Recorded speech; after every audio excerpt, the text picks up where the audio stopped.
Hi friends, అందరూ ఎలా ఉన్నారండి? ఈ రోజు వీడియో వచ్చేసి ఒక స్ట్రెయిట్ కట్ ప్యాంట్‌ని ఏ విధంగా కట్ చేసుకోవాలనేది వీడియోలో చూపించబోతున్నానండి.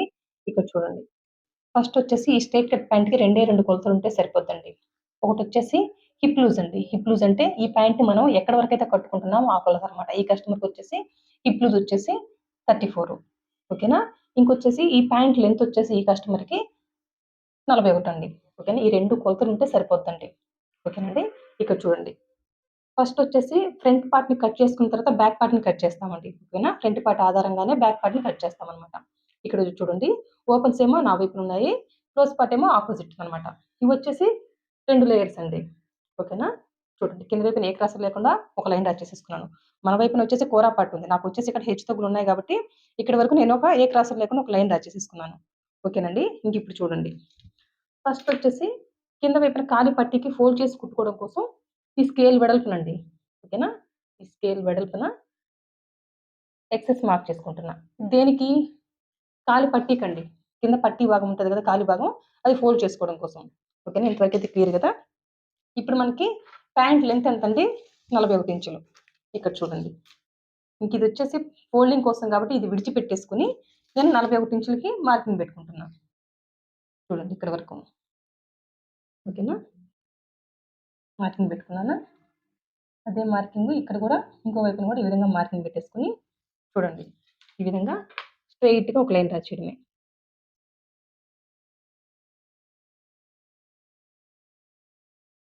ఓకేనండి. ఇంకిప్పుడొచ్చేసి ఇక్కడ ఎంతండి హిప్ లూజు 34. అందులో నాలుగో భాగం ఎంత? 8:30. ఓకేనండి. ఇక్కడ చూడండి. నేనొచ్చేసి 8:30 ఇంచులకైతే మార్కింగ్ పెట్టేసుకుంటున్నా. ఓకేనా? ప్లస్ ఒక 2:30 ఇంచులు ఎక్స్‌ట్రా అండి. ఓకేనా? 2:30 ఇంచులకైతే ఎక్స్‌ట్రా మార్క్ చేసుకుంటున్నా. ఎందుకంటే నేను ఫ్రంట్‌కి, బ్యాక్‌కి కలిపి మొత్తం రౌండ్ ఓకేనా? నడుము చుట్టూరికి గూడాను ఎలాస్టిక్ వేస్తున్నాను. ఫుల్ ఎలాస్టిక్ వేస్తున్నాను గాబట్టి ఇక్కడొచ్చేసి ఒక 2:30 ఇంచులు మార్క్ చేసేసుకున్నా. ఇప్పుడెంతొచ్చింది ఇది టోటలు? ఎంతొచ్చిందండి? 11 ఇంచులనమాట. ఓకేనా? 11 ఇంచులొచ్చిందనమాట. అదే 11 ఇంచులు ఇక్కడ గూడా ఈ విధంగా మార్క్ చేసేసుకుందాం. ఓకేనా? మార్క్ చేసుకున్నట్టుగా ఈ విధంగా, ఈ విధంగా స్ట్రెయిట్‌గా ఒక లైన్ డ్రా చేయడమే. ఓకేనండి. ఇంకిప్పుడు ఇక్కడ ఎంతైతే మార్క్ చేసుకున్నామో ఈ హిప్ లూజు 2:30 ఇంచుతో కలిపి ఎంతొచ్చింది? 11 ఇంచులు కదా! అదే 11 ఇంచులు ఈ కిస్తా డౌన్‌కి మార్క్ చేసుకోవాలి. చూడండి ఇక్కడ. అదే 11 ఇంచులు నేనిక్కడ ఈ విధంగా మార్క్ చేసేసుకుంటున్నా. చూడండి. మార్క్ చేసుకున్నట్టుగా ఈ విధంగా లైన్ డ్రా చేయడమే.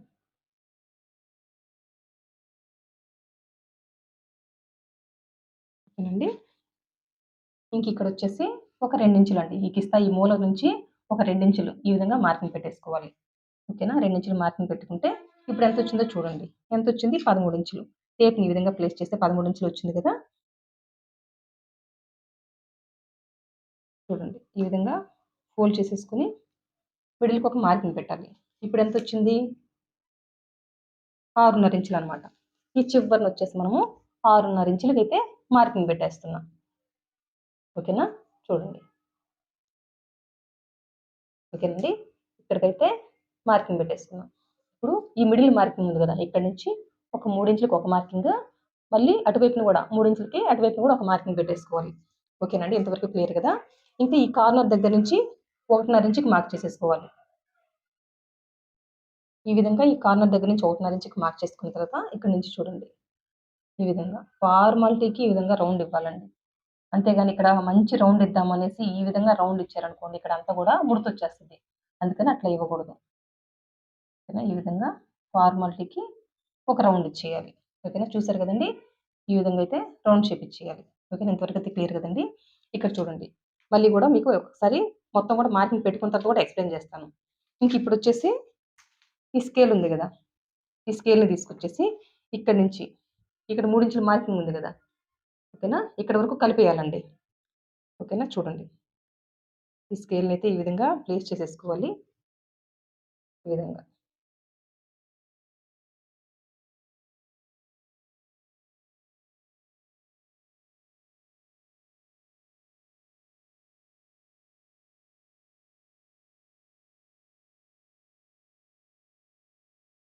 ఓకేనా? ఈ విధంగా అయితే మార్కింగ్ పెట్టేసుకున్నాం కదా! మళ్ళీ ఇదే స్కేల్‌ని ఈ విధంగా తిప్పాలి. ఈ విధంగా తిప్పేసి మళ్ళీ ఇక్కడి నుంచి ఈ చివరి వరకు గూడాను. ఇక్కడ ఒక మార్కింగ్ ఉంది గదా!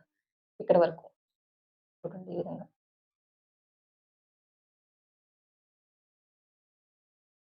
ఈ విధంగా మార్కింగ్ పెట్టేసుకోవడం.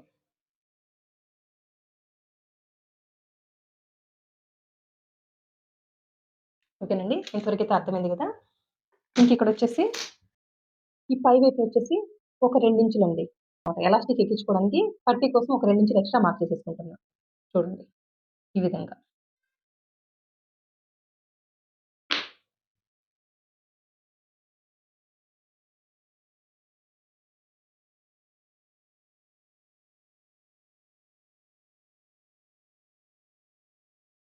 ఓకేనా? ఇదంతా ఏందండి పట్టీ కోసం. ఇదంతా ఫోల్డింగ్‌లోకెళ్ళిపోతది. ఓకేనా? ఇంక మీరు ప్యాంట్‌లోకి లెక్కేయకండి. అంటే ప్యాంట్ ఇది ఫోల్డింగ్‌లోకెళ్ళిపోతది. ఇది గూడా కింద వైపున పట్టీ అనమాట. ఇది గూడా ఫోల్డింగ్‌లోకెళ్ళిపోద్ది. ఫోల్డ్ చేసేస్తాము. ఇంక మనకు ప్యాంట్ రెడీ అయిన తర్వాత ఇక్కడి నుంచి ఇక్కడికుంటదండి. అంటే మనకు ప్యాంట్ పొడవెంతండి? 41 ఇంచులనమాట. మనకు రెడీ అయిన తర్వాత ఎగ్జాక్ట్‌గా 41 ఇంచులొచ్చేస్తది. ఇదొచ్చేసి ఎలాస్టిక్ ఎక్కించుకోవడం కోసం ఒక 2 ఇంచులు ఎక్స్‌ట్రా మార్క్ చేసేసుకున్నాను. నడుము పట్టీ అనమాట ఫోల్డింగ్ కోసం. ఇది కింద వైపునొచ్చేసి కాలు పట్టీ ఫోల్డింగ్ కోసం ఇది ఒక స్కేల్ వెడల్పున. ఓకేనా? ఈ స్కేల్ వెడల్పునొచ్చేసి ఈ విధంగా ఎక్స్‌ట్రా మార్క్ చేసేసుకున్నా. ఇది ఫోల్డ్ చేసేస్తాం. ఇది ఫోల్డ్ చేసేస్తాం. ఓకేనండి?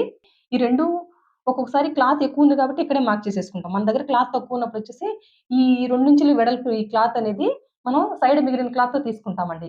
కానీ ఈ ప్యాంట్ క్లాత్ ఎక్కువుంది కాబట్టి నేనిక్కడే తీస్తున్నాను. ఓకేనా? ఇప్పుడు మళ్ళీ ఎక్స్‌ప్లెయిన్ చేస్తాను మీకు. ఇప్పుడు కస్టమర్ వచ్చేసి మనకి 2 కొలతలిచ్చారు. ఒకటి హిప్ లూజు, ఒకటొచ్చేసి ప్యాంట్ లెంత్. ఇప్పుడు హిప్ లూజ్ వచ్చేసి 34, ప్యాంట్ లెంత్ వచ్చేసి 41 ఇంచులు. ఫస్ట్ వచ్చేసి నేను పట్టీ కోసం ఈ స్కేల్ వెడల్పునొచ్చేసి ఫస్టు మార్క్ చేసేసుకున్నాను. ఓకేనా? అది విడిచిపెట్టేసుకొని అక్కడి నుంచి 41 ఇంచుల వరకు గూడాను ప్యాంట్ లెంత్ మార్క్ చేసేసుకున్నాను. ఓకేనండి. ఇప్పుడొచ్చేసి ఈ హిప్ లూజ్ ఎంత 34 అందులో నాలుగో భాగం ఎంత 8:30. 8:30 ఇక్కడికొచ్చింది. మార్కింగ్ పెట్టేసుకున్నాను. మార్కింగ్ పెట్టేసుకొని ఇక్కడి నుంచి ఒక 2:30 ఇంచులు ఎక్స్‌ట్రా మార్క్ చేసేసుకున్నా. ఎందుకంటే ఫ్రంట్‌కి, బ్యాక్‌కి కలిపి మొత్తం ఫుల్ రౌండ్ వచ్చేసి నేను ఎలాస్టిక్ యూజ్ చేస్తున్నాను కాబట్టి ఒక 2:30 ఇంచులయితే ఎక్స్‌ట్రా మార్క్ చేసేసుకున్నాను. అప్పుడెంతొచ్చింది టోటలు 11 ఇంచులనమాట. అదే 11 ఇంచులు ఇక్కడ కూడా మార్కింగ్ పెట్టేసుకొని ఇక్కడి నుంచి ఇక్కడికి స్ట్రెయిట్‌గా ఒక లైన్ రాసేసాను. ఓకేనండి. ఇక్కడ ఎంతొచ్చిందో ఈ హిప్ దగ్గర ఈ 2:30 మార్కింగ్ పెట్టంగా ఎంతొచ్చింది 11 ఇంచులు. అదే 11 ఇంచులు ఇక్కడ కిస్తా డౌన్‌కి మార్క్ చేసేసుకుంటే సరిపోద్ది. ఇంకెవరికైనా అంతేనండి. ఓకేనా. ఒక హిప్ లూజ్ ఉండాలి. అందులో నాలుగో భాగం మార్క్ చేస్తాము. ప్లస్ 2:30 ఇంచులు మార్క్ చేస్తాం. ఇది ఎంతొచ్చిందో టోటల్ అంత కిస్తా భాగానికి డౌన్‌కి మార్క్ చేసేసుకుంటే సరిపోద్ది. ఇక్కడ ఎంతొచ్చింది నాకు డౌను 11 ఇంచులకి మార్కింగ్ పెట్టేసుకున్నా. మార్కింగ్ పెట్టేసుకొని ఈ విధంగా అయితే ఒక లైన్ రాసేసాను గదా! ఇంకా ఈ కార్నర్ దగ్గర నుంచి ఒక 2 ఇంచులు మార్క్ చేసేసుకున్నా. ఓకేనండి. వీళ్ళొచ్చేసి ఇంకా చిన్న సైజే కదా! ఓకేనా. 34 అంటే ఇది టీనేజ్ పాపదే గాబట్టి నేనొచ్చేసి ఈ విధంగా 2 ఇంచెస్ మార్క్ చేసేసుకున్నా. కొంతమందికి సీట్ ఎక్కువుండే వాళ్ళకి ఇక్కడి నుంచి 2:30 ఇంచులు గూడా మార్క్ చేసుకోవాల్సొస్తది. ఓకేనండి. అయన్నీ గూడాను సీట్ ఎక్కువుండే వాళ్ళకి ఏ విధంగా మార్క్ చేసుకోవాలనేది గూడాను ఇంకేదైనా తర్వాత వీడియోలో అయినా ఎక్స్‌ప్లెయిన్ చేస్తానండి. ఓకేనా. ఇక్కడి నుంచొచ్చేసి సీట్ తక్కువే గాబట్టి, నార్మలే గాబట్టి, ఇక్కడి నుంచి ఈ కిస్తా భాగం అనేది 2 ఇంచులు మార్క్ చేసేసుకున్నా. ఈ 2 ఇంచులు కాకుండా ఇంకా తక్కువ మార్క్ చేస్తే ఏమవుతదంటే, ఇక్కడ పట్టేస్తదండి మనకి. ఓకేనా. మనం అంతా పర్ఫెక్ట్‌గా కుట్టినా గూడాను, ఈ కిస్తా భాగం అనేది ఇక్కడే ఇవ్వాల్సిన లూజింగ్ ఇవ్వకపోతే పట్టేస్తది ప్యాంటు. అందుకోసమనమాట. ఇక్కడి నుంచి ఒక 2 ఇంచులు మార్క్ చేసేసుకున్నా. ఇంకా ఇక్కడి నుంచొచ్చేసి మంచిగా రౌండ్ తీద్దామని ఈ విధంగా రౌండ్ తీయొద్దండి. ఈ విధంగా రౌండ్ తీశారనుకోండి, ఖచ్చితంగా ముడతొస్తది మీరు కుట్టిన తర్వాత. ఓకేనా. ఫార్మాలిటీకి ఈ విధంగా రౌండ్ షేప్ ఇవ్వాలి. ఓకేనండి. అర్థమైంది గదా! ఇక్కడ 2 ఇంచులు మార్చింగ్ ఎంతొచ్చింది టోటల్ ఇక్కడి నుంచి కొలుచుకుంటే 13 ఇంచులొచ్చింది. అందులో సగానికి ఒక మార్కింగ్ పెట్టుకున్నా. సగానికి ఒక మార్కింగ్ పెడితే ఎంతొచ్చిందండి? 6:30 ఇంచులు. ఇందులో ఒక భాగాన్ని తీసుకొచ్చేసి ఇక్కడ ఈ స్టార్టింగ్ నుంచి 6:30 ఇంచుల వరకు ఒక మార్కింగ్ పెట్టేసుకున్నా. ఓకేనండి. ఇంకా ఈ మార్కింగ్ దగ్గర నుంచి ఇటువైపున 3 ఇంచులు, ఇటువైపున ఒక 3 ఇంచులకి మార్కింగ్ పెట్టేసుకున్నా. ఇక్కడ కిందొచ్చేసి కాలు వెడల్పు ఎక్కువ కావాలంటే ఈ 3 ఇంచుల ప్లేస్‌లో 3:30, 3:15 కూడా మార్చేసేసుకోవచ్చు. ఓకేనా. మీకు కాలు వెడల్పు కింద వైపునండి. కింద పట్టి వెడల్పు తక్కువగా కావాలనుకుంటే ఇక్కడి నుంచి ఒక 3 ఇంచులు, ఇటువైపు ఒక 3 ఇంచులు మార్క్ చేసేసుకుంటే సరిపోద్దనమాట. నేనైతే ఇటువైపున 3 ఇంచులు, ఇటువైపునైతే ఒక 3 ఇంచులు మార్కింగ్ పెట్టేసుకున్నా. ఓకేనా. ఇంక ఈ స్కేల్ అయితే ఖచ్చితంగా ఉండాలండి. ఓకేనా. ఈ స్కేల్ సాయంతోటి ఈ విధంగా ఇటువైపునైతే షేప్ ఇచ్చేసాను. అంటే కాళ్ళు లూజ్ వరకు గూడాను. ఓకేనా. ఇక్కడి నుంచి ఈ కాళ్ళు లూజ్ వరకు గూడాను ఈ విధంగా కలిపేసాను. మార్కింగ్ పెట్టేసుకున్నాను. సేమ్ ఈ స్కేల్‌ని మళ్ళీ ఈ విధంగా తిప్పేసి, మళ్ళీ ఇక్కడి నుంచి ఈ కాలు లూజ్ వరకు గూడాను ఈ విధంగా అయితే మార్కింగ్ పెట్టేసుకున్నాను. ఇంకా పైన పట్టీ కోసమండి. ఓకేనా. పట్టీకి ఫోల్డింగ్ కోసం ఈ విధంగా 2 ఇంచులు ఎక్స్‌ట్రా మార్క్ చేసేసుకున్నాను. ఓకేనండి. మీకు అర్థమైంది గదా! ఎంత సింపుల్‌గా అయిపోయిందో. ఇప్పుడొచ్చేసి మార్క్ చేసుకున్నట్టుగా కట్ చేసిన తర్వాత బ్యాక్ పార్ట్‌ని కట్ చేద్దాం. ఓకే అండి. మీరంతా కరెక్ట్‌గా చెప్పారు. ఇంకా ఖర్చులు అని డౌట్ రావచ్చు. ఖర్చులతో కలిపే మార్క్ చేసామండి. ఇంక మనం ఖర్చులు ఎక్కడ యాడ్ చేయము. ఓకేనా? ఖర్చులతో కలిపి మనం మొత్తం మార్కింగ్ పెట్టేసాం. ఇక్కడ మళ్ళీ ఎక్స్‌ట్రా ఒక హాఫ్ ఇంచులు, ముప్పావు ఇంచులు అంటూ ఏమీ ఉండవు ఈ ప్యాంట్ కటింగ్‌లో. ఓకేనా? ఈ 2 కొలతలుంటే చాలు. ఈ 2 కొలతల్లోంచి నేను ఏ పద్ధతిలో అయితే కట్ చేస్తున్నానో మీరు గూడా ఒకసారి ఈ పద్ధతిలో కట్ చేసుకొని చూడండి. పర్ఫెక్ట్ అంటే పర్ఫెక్ట్ ఉంటది. ఓకేనా? సీట్ ఎక్కువ ఉండే వాళ్ళకి కొన్ని మార్పులు చేయాల్సొస్తది. ఈ కిస్తా భాగం ఉంది కదా! ఇక్కడి నుంచి ఒక 2.5 ఇంచులు, 3 ఇంచుల వరకు కూడా పెట్టుకోవాల్సొస్తదండి. సీట్ ఎక్కువ ఉండే వాళ్ళకి. కానీ బ్యాక్ పార్ట్‌లో గూడాను కొన్ని మార్పులు చేయాలి సీట్ ఎక్కువ ఉండే వాళ్ళకి. అది గూడా తర్వాత చెప్తాను. ఓకేనా? ఈ రెండేననమాట. ఈ 2 మార్పులు చేస్తే సరిపోద్ది. ఎవరికైనా సెట్ అయిపోద్ది. సీట్ ఎక్కువున్నప్పుడొచ్చేసి ఇక్కడ 2.5-3 ఇంచులు మార్కింగ్ పెట్టుకోవాలి. ఇంక బ్యాక్ పార్ట్‌లో గూడా సైడ్ ఎంత మార్కింగ్ పెట్టుకోవాలో గూడా చెప్తాను. ఇప్పుడు మొత్తం కూడా మార్క్ చేసుకున్నట్టుగా కట్ చేసేద్దాం. ఇక్కడ చూడండి మార్క్ చేసుకున్నట్టుగయితే కట్ చేశాననమాట. ఓకేనా? ఇది తీసి పక్కన పెట్టేసి ఇప్పుడొచ్చేసి బ్యాక్ పార్ట్‌ని కట్ చేద్దాం.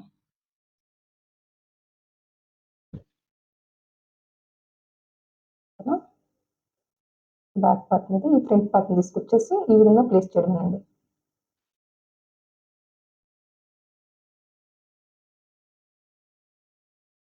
ఓకేనా? ఈ విధంగా ప్లేస్ చేసేసుకొని ఇప్పుడు చూడండి. ఇంకా ఇక్కడి నుంచి ఏ విధంగా మార్కింగ్ పెడతాను అనేసి. ఇక్కడి నుంచొచ్చేసి ఒక 2 ఇంచులు మార్కింగ్ పెట్టాలండి. ఇంక ఈ స్టార్టింగ్ నుంచి చివరి వరకు గూడాను 2 ఇంచులనమాట. ఇందాక చెప్పాను గదా! సీట్ ఎక్కువుండే వాళ్ళకి ఎంత మార్కింగ్ పెట్టాలనేసి, ఈ 2 ప్లేస్‌లో 2.5 ఇంచులు మార్క్ చేసేసుకుంటే సరిపోద్దండి. అంటే వాళ్ళకి కావాల్సిన లూజ్ ఇచ్చేస్తామనమాట. అంటే వాళ్ళకి ప్యాంట్ వేసుకున్నప్పుడు ఫ్రీగా ఉంటదండి అందుకోసం. చూడండి ఇక్కడ చివరి వరకు గూడాను ఈ విధంగా ఒక 2 ఇంచులు.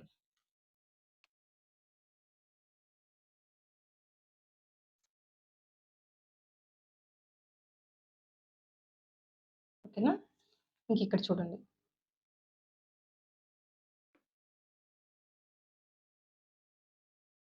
ఫ్రంట్ ఇక్కడి వరకు ఉంది గదా!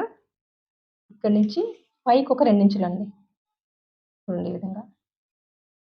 ఈ పైకి 2 ఇంచులు ఎందుకనేది గూడా చెప్తానండి. ఈ విధంగా 2 ఇంచులు మార్కింగ్ పెట్టేసుకున్నాం గదా! ఇంకిక్కడి నుంచి ఇంకా ఈ పైకి 2 ఇంచులనేది ఈ కిస్తా భాగం ఉంది గదా! ఇటువైపున మాత్రమే పైకి 2 ఇంచులు మార్క్ చేయాలి. ఈ ఫ్రంట్ వైపుకొచ్చేసరికి మార్కింగ్ పెట్టకూడదండి.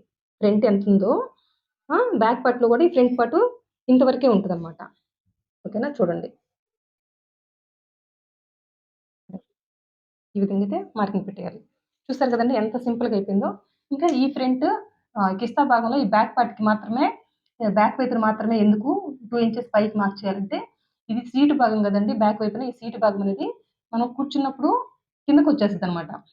ఓకేనా? ఈ 2 ఇంచెస్ గనక మార్క్ చేయలేదనుకోండి, ఈ ఫ్రంట్ ఎంత వరకు ఉందో అక్కడ వరకు కాకుండా కిందకొచ్చేస్తది. ఏంది 2 ఇంచెస్ మార్కింగ్ పెట్టకపోతే. ఈ 2 ఇంచెస్ ఎక్స్‌ట్రా మార్క్ చేసాం గదా! ఇప్పుడేమవుతది మనం కూర్చున్నప్పుడు ఈ ఫ్రంట్ ఎంత వరకుందో ప్యాంట్ అక్కడికొచ్చి ఈక్వల్‌గా సెట్ అయిపోద్దనమాట. ఓకేనా. ఇందుకోసం ఎవరికైనా ఖచ్చితంగా 2 ఇంచులు పెట్టాలండి. అది ఏ సైజ్ వాళ్ళకైనా గూడాను ఈ పైకొచ్చేసి ఈ కిస్తా భాగం బ్యాక్ పార్ట్‌లో వచ్చేసి 2 ఇంచులు పైకి మార్క్ చేయాలి. ఈ బ్యాక్ పార్ట్‌లో ఫ్రంట్ వైపున ఏ విధమైన మార్పులు చేయలేదు. ఫ్రంట్ ఎంతుందో అంతవరకే మార్కింగ్ పెట్టేసుకోవాలి. ఇంకా సీట్ ఎక్కువుండే వాళ్ళకి ఇక్కడొచ్చేసి 2 ఇంచులు చెప్పాను గదా! మామూలుగా వీళ్ళకొచ్చేసి ఈ కస్టమర్‌కి సీట్ ఎక్కువుండే వాళ్ళకి ఇక్కడొచ్చేసి 2.5 ఇంచులు మార్క్ చేయాలి. ఇక్కడ 2.5 ఇంచులు మార్కింగ్ పెట్టామంటే ఇంక చివరి వరకు గూడాను 2.5 ఇంచులు మార్కింగ్ పెట్టేయాలి. అప్పుడు వాళ్ళకి సీట్‌కి కావాల్సిన లూజు వచ్చేస్తదనమాట. ఫ్రీగా ఉంటది ప్యాంట్ వేసుకున్నప్పుడు అందుకోసమనండి. అంటే ఈ చిన్న చిన్న టిప్స్ మీరొకసారి పాటించి చూడండి మీకే అర్థమవుతది. ఓకేనండి. మీకు అర్థమైందని అనుకుంటున్నాను. కింద వైపున పట్టీ కుట్టుకోవడం కోసం ఫ్రంట్ పార్ట్‌లో మార్కింగ్ ఉంది గదా! సేమ్ బ్యాక్ పార్ట్‌కి గూడా ఇంకంతే యాజ్ ఇట్ ఈజ్‌గా పెట్టేసి కట్ చేసేయడమేనండి. ఇంకేం మార్పులు లేదనమాట. కేవలం ఇదొక్కటే. ఈ 2 ఇంచెస్ పైకి మార్క్ చేసేసుకోవాలి. ఇంక ఈ స్టార్టింగ్ నుంచి ఈ చివరి కాలు చివరి వరకు గూడాను ఒక 2 ఇంచులు మార్క్ చేసేసుకోవాలి. అంతేగాని ఇక్కడ 2 ఇంచులు మార్క్ చేసేసుకొని, ఇక్కడ తక్కువ మార్క్ చేయడం అట్లా చేయొద్దు. ఓకేనండి. మీకు అర్థమైందని అనుకుంటున్నాను. ఇప్పుడు మార్క్ చేసుకున్నట్టుగా కట్ చేసేయడమే.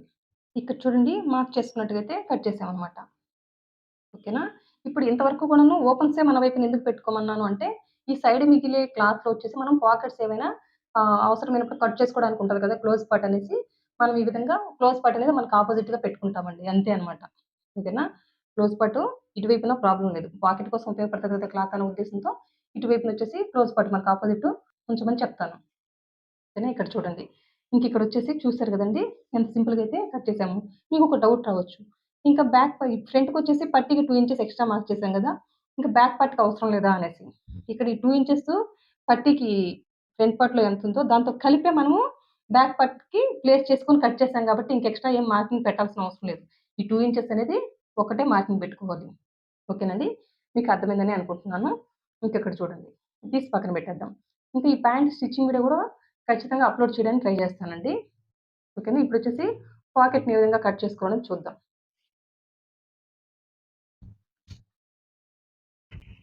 ఇది క్లోజ్ పార్ట్ నా వైపు ఉందనమాట. ఓకేనా. ఇంకిక్కడి నుంచి కనీసం ఒక ఒక 12 ఇంచులండి. ఒక 12 ఇంచులకైతే మార్కింగ్ పెట్టేసుకుంటున్నా. ఈ విధంగా మార్కింగ్ పెట్టేసుకొని, ఈ విధంగా ఒక లైన్ డ్రా చేశాను కదా! ఇంకిక్కడ వెడల్పు వచ్చేసి పాకెట్ వెడల్పు ఒక 7 ఇంచెస్ మార్కింగ్ పెట్టుకుంటున్నా. అదే 7 ఇంచెస్ ఇటువైపున కూడా ఈ విధంగా మార్కింగ్ పెట్టేసుకొని, చూడండి ఈ విధంగా స్ట్రెయిట్‌గా ఒక లైన్ డ్రా చేయడమే. ఓకేనా. ఇంకిప్పుడొచ్చేసి షేప్ ఇచ్చేద్దాం. Pocket shape. ఓకేనా. చూడండి ఎంత సింపులో. ఓకేనా. ఇప్పుడు మార్క్ చేసుకున్నట్టుగా కట్ చేయడమే.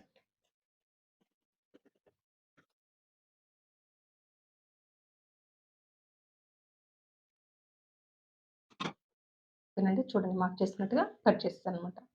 ఓకేనా. ఇదొచ్చేసి ఒక పాకెట్టేనండి. ఈ ప్యాంట్‌కొచ్చేసి ఒక రైట్ సైడ్ మాత్రం పాకెట్‌నైతే స్టిచ్ చేస్తాననమాట. అందుకోసం ఒక పాకెట్‌నే కట్ చేసుకున్నాను. కొంతమంది 2 పాకెట్లు అడిగారనుకోండి, సేమ్ ఒకటైతే ఏ విధంగా కట్ చేసామో, సేమ్ ఇంకొకటి గూడా ఇక్కడ మన క్లాత్ ఉంది గదా! ఈ క్లాత్ మీద ఈ పాకెట్‌ని తీసుకొచ్చేసి ఈ విధంగా ప్లేస్ చేసేసుకొని, ఇంకొక పాకెట్‌ని గూడా కట్ చేసేసుకోవడమే.